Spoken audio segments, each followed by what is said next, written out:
Hello and welcome back to our channel. So today in this video we are going to discuss about how to pay on Facebook Marketplace. So without wasting much of our time, let's get straight into the video. So to pay on your Facebook Marketplace, it can be done through your Facebook account as well. Once the transaction about a buying or selling of a stuff is done, you can find the payment option right on your Facebook screen, or you can also select some different kind of payment method with the consultation of the seller or the buyer. So for this, you can simply tap open your Facebook and you will end up in the marketplace section.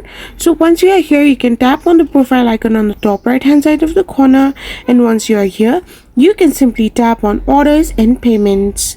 So after doing this, you need to tap on payment information sections, credit and debit cards.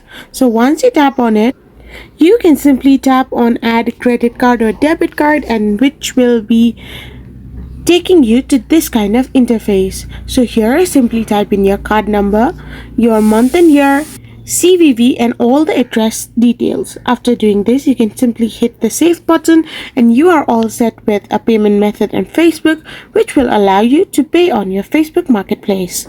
I hope you found this video helpful, so don't forget to hit that subscribe button and do give us a thumbs up. Thank you for watching.